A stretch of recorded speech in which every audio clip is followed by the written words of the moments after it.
Joseph Campbell goes to India, and he's this really brilliant mind who's just devoured the stories of the world and devoted his life to that quest. And he's well versed in the mythology of the Indian subcontinent and the world at large. Like he sees the hidden message that rings through in all enlightened teachings that transcend the literal interpretation of a myth. And he really gets that. And in a sense, like he becomes George Lucas's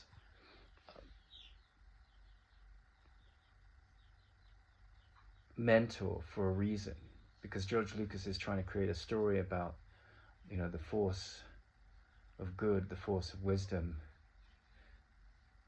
projected into a sort of space opera beyond our concepts of time and space. And he really is a wonderful mentor to George Lucas, because the Star Wars trilogy is a fantastic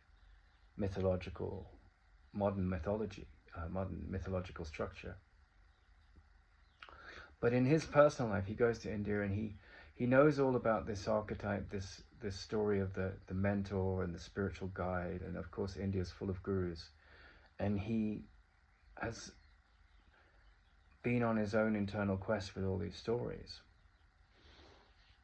And he goes up to see this teacher, and he's really averse to having a teacher, but he wants to see the value that this teacher has to impart. And he says to the teacher, the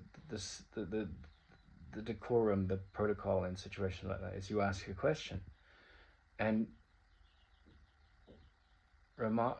Joseph Campbell says, well, listen, like if Brahma, that is God, or the creator God, or life, or beauty, or transcendence, or meaning, if that hides in the shell of everything that happens and everything that unfolds, how can we say no to anything?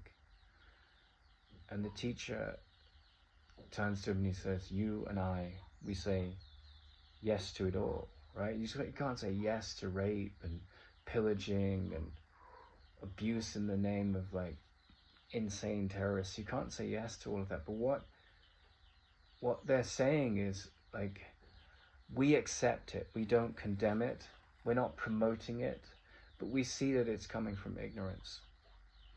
And in that sense, we can find peace. I mean, I'm not saying don't become a political advocate for change, right? Don't fight against worthwhile causes. That's not what is happening in that room when that question gets asked. What is happening is that in the inner room of your mind, how do you live in a world with all this insanity and find peace? Well, you find peace by seeing the insanity for what it is and not condemning it or judging it, seeing it as the emanation of ignorance and fear.